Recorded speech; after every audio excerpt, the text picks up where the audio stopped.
êtes à l'écoute de Radio J, la chronique c'est bon pour la santé, comme promis à présent, avec le docteur Serge Rafal. Bonjour Serge. Bonjour Ilana. Ce matin, Serge, vous allez nous parler d'amour. En effet, il existe une substance au nom barbare, mais aux effets très liants, l'hormone de l'attachement ou ocytocine.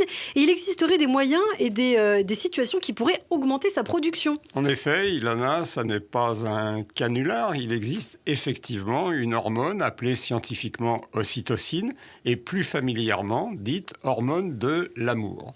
Ce neuropeptide est sécrété par l'hypothalamus, libéré par l'hypophyse, en particulier au moment de l'accouchement, pour le rendre un peu moins douloureux, et lors de l'allaitement. Et figurez-vous que cette substance favorise également le bien-être, la confiance en soi et en l'autre, le lien conjugal et social, l'orgasme, ce qui explique qu'on la nomme l'hormone de l'amour et de l'attachement. D'autres hormones interviennent dans l'acte d'amour. Oui, bien sûr. La dopamine, d'abord, l'hormone du désir, celle qui donne l'envie d'agir, de découvrir, d'aller plus loin, en un mot, de s'accoupler.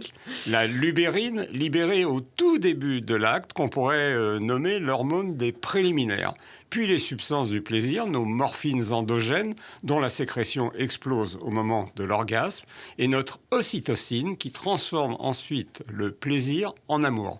À noter que sa concentration est plus élevée chez les jeunes couples, ce qui ne doit pas nous étonner. Oui, forcément. Alors, en dehors, Serge, de l'accouchement et de la lactation dont vous avez parlé, quels éléments ou activités favorisent la production d'ocytocine ? Ils sont nombreux et variés, finalement. Les attentions, une marque d'intérêt, une parole réconfortante, une écoute attentionnée, un sourire tendre, des gestes, des bisous, des câlins, des caresses avec quelqu'un qui nous est cher, des activités plaisir, un bon massage, un bain chaud, une séance de relaxation, une musique apaisante. Et l'ocytocine serait également un anti-stress. En effet, on note des taux abaissés d'ocytocine chez les sujets anxieux et déprimés, et en particulier dans le baby blues.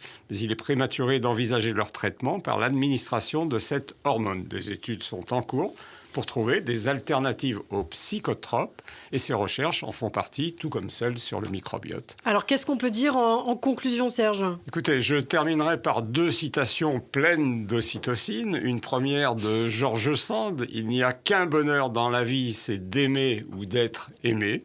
Et une seconde de Jean d'Ormesson, « Je t'aime dans le temps, je t'aimerai jusqu'au bout du temps, et quand le temps sera écoulé, alors je t'aurai aimé, et rien de cet amour ne pourra être effacé ». Vous aviez raison, Ilana, nous parlions bien ce matin d'amour. Et oui, Serge, le poète, merci beaucoup, Serge Rafal, qu'on retrouve au quotidien sur Radio J, également en podcast sur notre site internet radioj.fr.